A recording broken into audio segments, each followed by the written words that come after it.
Hey MIAA fans, welcome to this year's first episode of the MIAA Network 360 show. I'm your host, Bethany Bowman, and we'll be heading over to Missouri Western talking to their athletic director, Josh Looney, about some of the improvements they've made to their athletic facilities. Later, we'll catch up with two student athletes, one from Pittsburg State and one from Emporia State, about what it's like to be an MIAA student athlete. But first, let's head over to Washburn University. We'll talk to University President Dr. Farley about the history and the origin of their mascot, the Ichabod. Bethany Bowman here with the MIAA Network. Have Dr. Jerry Farley here from Washburn University. Hello, everyone. Going to tell us a little bit about the history of the Ichabod, which is the mascot here at Washburn for all your athletics and the face of your university. So can you just tell me a little bit about how that got started? I will be excited to do that, as a matter of fact, because most people, the first thing they say when I tell them that the mascot is Mr. Ichabod, they say, "What is an Ichabod?" So I'll tell you what an Ichabod is before we finish today. Washburn University was founded as a congregational church school in 1865, and they had a lot of congregational members of the church that were involved in founding the school, including faculty members from Yale University, which was a congregationalist school as well. And those faculty members brought a lot of the traditions of Yale to us. We were founded, as I said, in 1865. By all accounts, we didn't have any money, well, sort of like today. And we had the need to have somebody. We were founded at Lincoln College. We had the need for somebody to step forward and make a gift to the university and save the university. We found a gentleman by the name of Ichabod Washburn, who was an industrialist in Massachusetts, and he made a gift to the university and saved the university. And 3 years after we were founded, and just after he made his gift, we changed our name from Lincoln College to Washburn University, Washburn College. And because of that, it took on a new character, a new flavor of what we were. And in the late 19th century, a lot of schools were adopting mascots because they were also involved in intercollegiate athletics. And athletics was a big thing on campus then, just as it is now. But it wasn't nearly as structured as it is now. And so teams would play one another everywhere. We play high school teams. The University of Kansas, we'd play them. Everybody was just playing, looking for people to play. So they adopted mascots. Most people adopted a mascot that was a ferocious animal of some kind, a tiger or a lion or a wildcat or whatever. And everybody wanted to have a mascot, as did the students here at Washburn. And the only thing they had was what had happened at Yale University, where we had sort of got our start, Yale blue colors, and decided that they might just follow that pathway. And at Yale, they were named after their founder, Eli Yale, and they became known as the Elis. And so here, we started calling ourselves in the newspapers, and everyone started calling us the sons and daughters of Ichabod, Ichabod Washburn, sons and daughters of Ichabod. And then it just kind of got shortened down to just Ichabods and became known as Ichabods. What's an Ichabod? And you had to explain that to everybody that you said it to. So somewhere in the early part of the 20th century, one of our students, who later became a really well-known graphic artist by the name of Bradbury Thompson.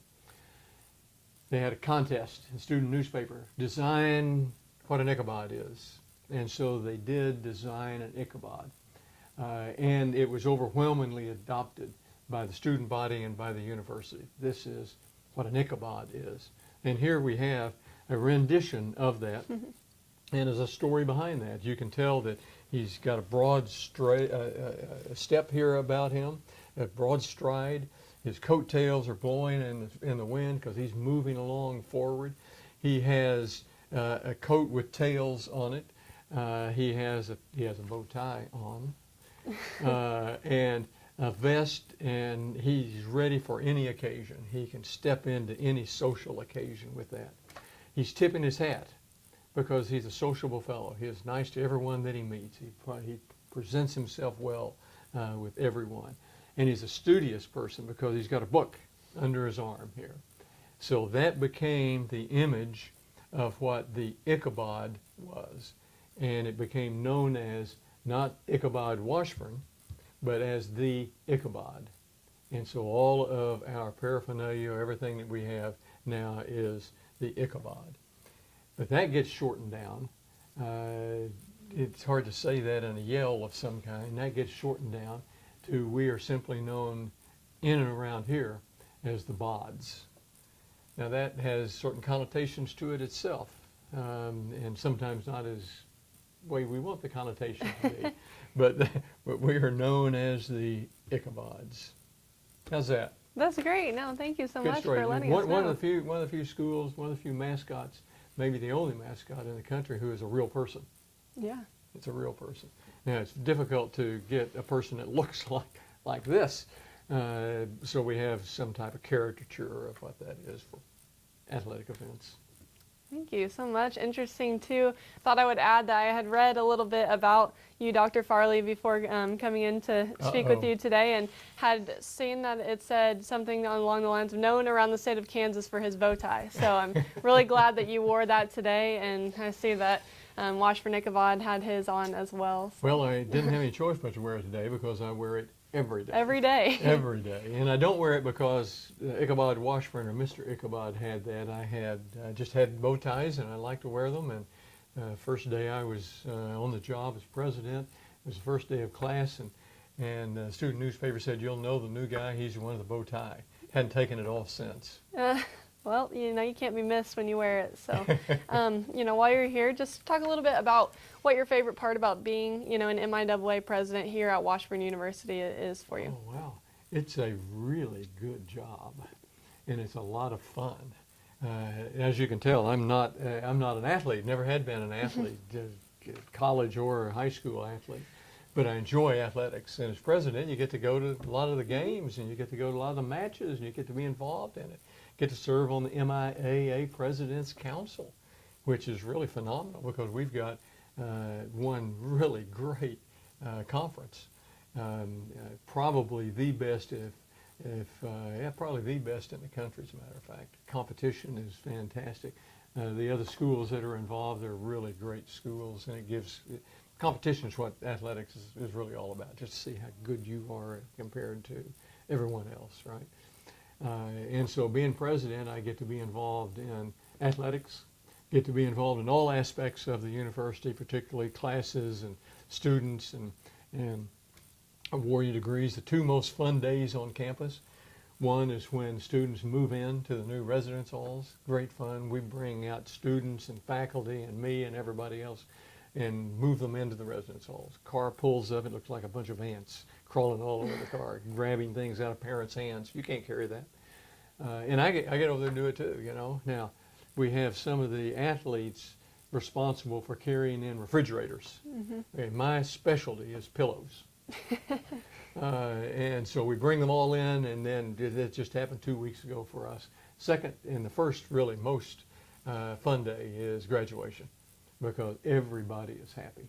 Everyone is happy to be at graduation. If you're not graduating and you had a bad experience, you don't come. So everybody there is always in great spirits. It's just a lot of fun. So being president is good. And I believe truly that if you love your job, you never have to go to work. That's Every what you day do? is fun. Every day is fun. Every day is fun. Well, great. Thank you so much. And now, when people around the MIAA say, what is an Ichabod, we'll know a little bit better by your history of Ichabod. And thanks so much for your time today. Well, when they say, what's an Ichabod, don't have them point at me. Okay. I won't. You're not the Ichabod. Good. Thank you. Good. MIAA, go Bods.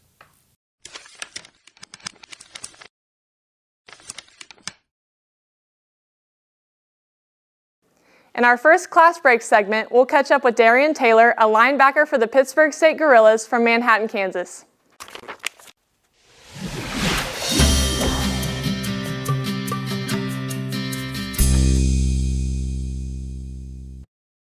For the MIAA Network, I'm Bethany Bowman. I'm here on a class break with linebacker Darian Taylor from Pittsburg State University. Darian, you're from Manhattan High School. Went there. Did you grow up in Manhattan? I did, yeah. I was born in Topeka, but I was raised in Manhattan most of my life, so yeah, that's home.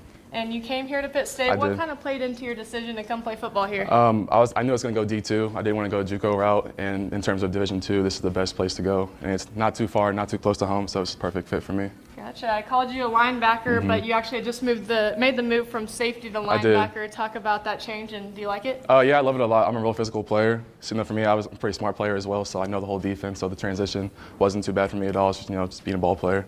What is your major, and how many hours are you taking currently? I'm a psychology major, and I am going to graduate this December, so I'm finishing my last 9 hours this semester. I have to ask this question. Can you read my mind? No, I cannot. I could try. Okay. I could give it a shot, but I don't know if it'd be pretty accurate. Do you have any hobbies that you have outside of football? Really, right now, outside of football, it's a big craze right now, kind of taking over Fortnite. I knew you were going to say that. Fortnite, so whenever I have some spare time, if I'm not watching film, doing something productive, I'm probably playing Fortnite. This is for the Fortnite viewers out there. Yeah. How many dubs do you have? I got a lot of dubs, so y'all know. So if y'all want to add me, it's DRain8. I'm on PS4, so get at me. Okay. Hopefully you get some more hopefully, after this interview. Definitely. So, talk about Gorilla Game Day and just the atmosphere here at Pitt State. It's a really special environment. Honestly, I believe we have the best fans in the nation. Everyone around here is gung-ho for football, so we really have the best fans in the nation. Gorilla Game Day. It's honestly one of a kind. My first time suiting up, it was just, I can't even describe to you, it was a out-of-body experience almost. It's a really special day. Awesome. Definitely. Thanks so much for joining us Yeah, thank you. Thanks for having me. Looking forward to watching you play. Awesome. So thanks.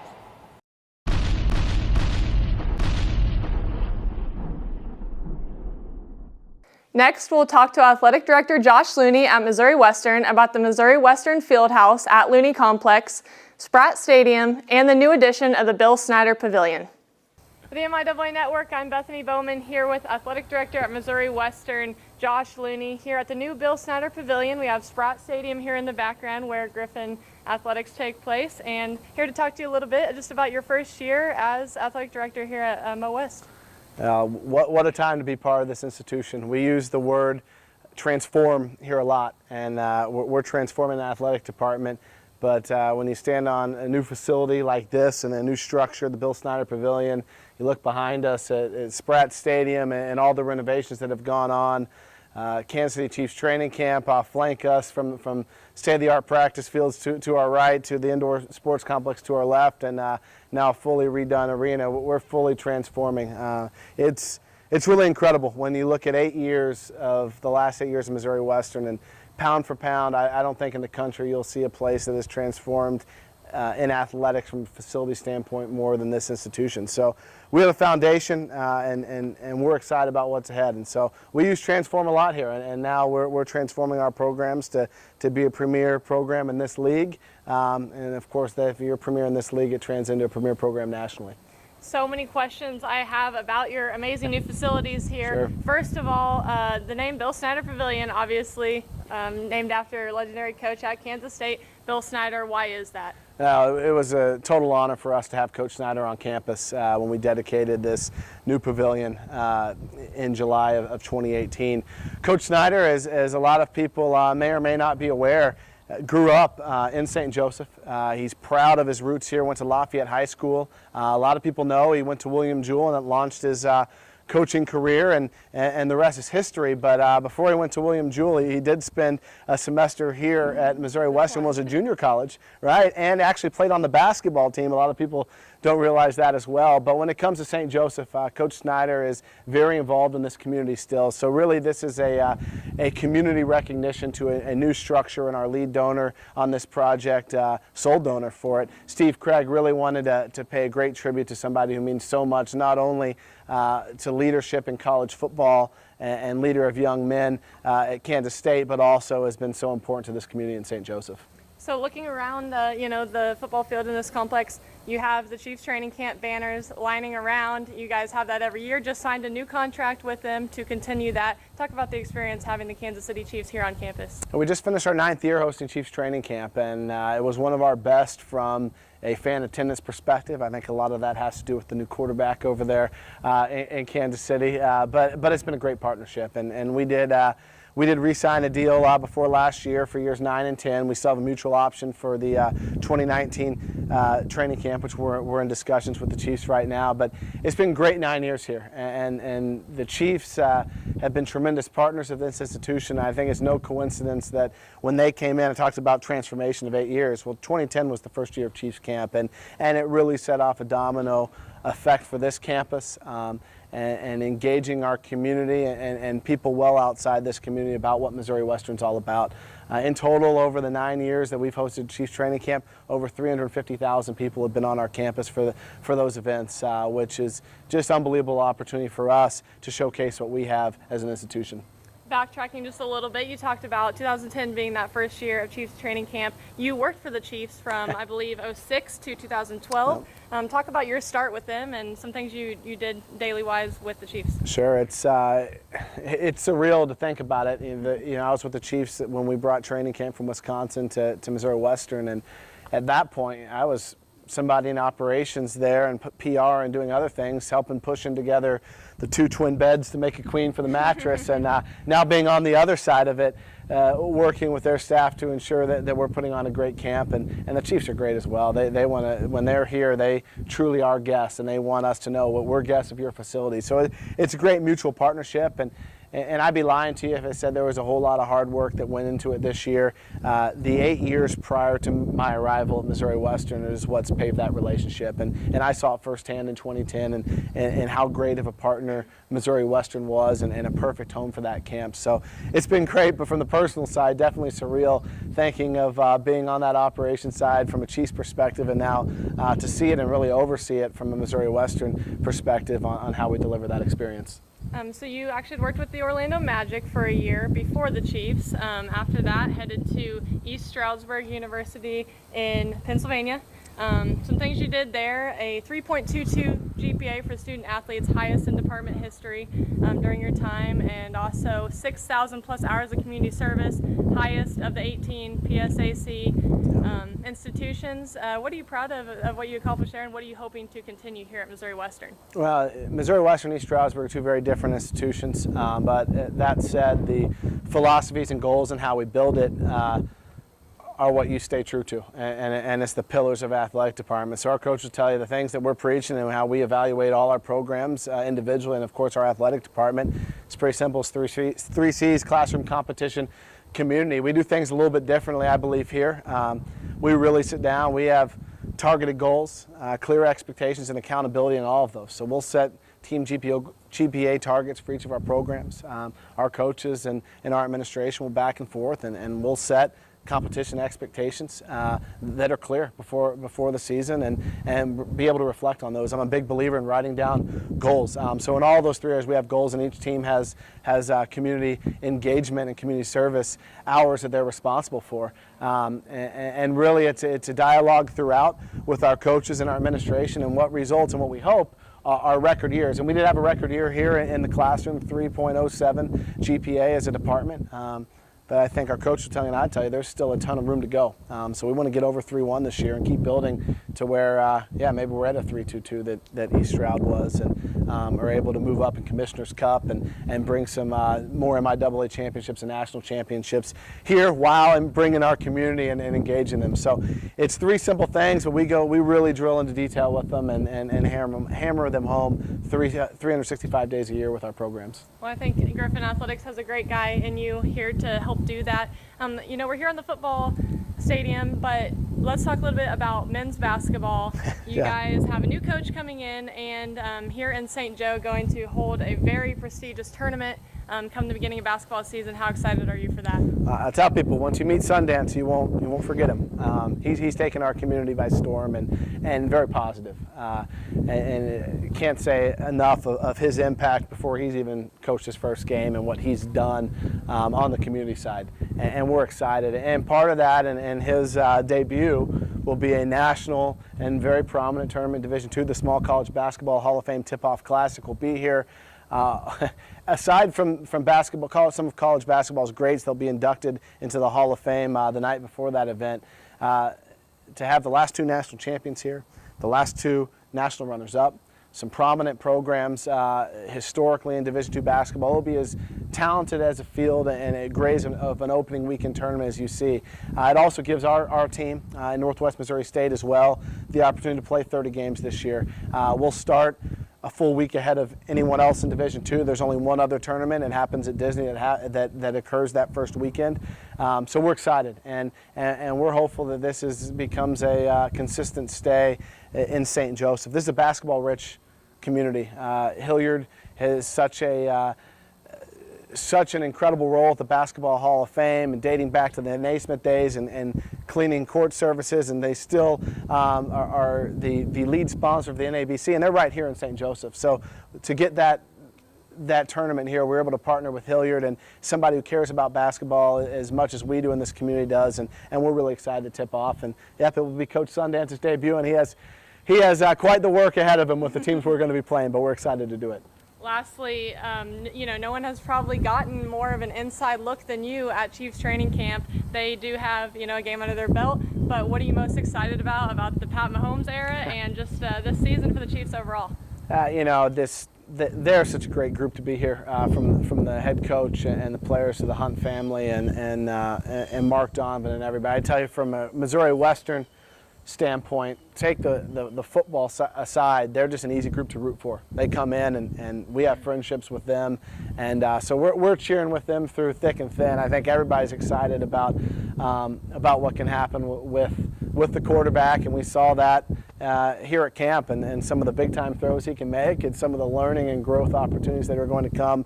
I don't know what will hold for them, but I'll tell you, it's going to be an exciting year for Chiefs fans and a fun year to watch, and I think we'll see a lot of things we haven't seen before coming out of that team. I think it's going to be a good one, and I think it'll be a good one for Griffin Athletics. Thanks so much for joining us today. Thank you.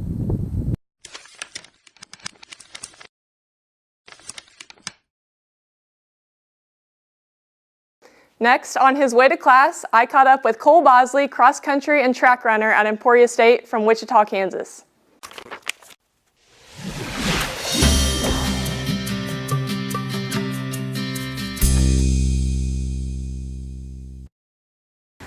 Hi, I'm Bethany Bowman for the MIAA Network. I caught up with Cole Bosley, a cross-country runner for Emporia State University, on his way to class. Cole's a senior at Mays High School.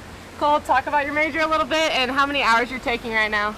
I'm a psych major and I'm a coaching minor. I'm in 15 hours right now. Okay, I'm sure you get this question a lot. Can you read my mind? No, I cannot. Okay. I'm sorry. What do you want to do with your psychology degree? Hopefully go on to doctorate school for sports psychology. And how many miles a day would you say you run? Probably around 12 a day. Oh my goodness, 12? Yeah. Do you split that up or all at once? Like half and half. Did you guys have practice like this morning? Because I know you do this afternoon. Do you do two a day? 2 days, yep, every day. Okay, and what would you say is like a good representation of what you eat during the day to keep up with all that running? I eat oats and avocado toast a lot. That's my main meals right there. What are some of your hobbies outside of cross country and the classroom? I'm a big movie goer. I love to read. I love to travel, just hang with friends. Okay, all right, thanks so much, Cole.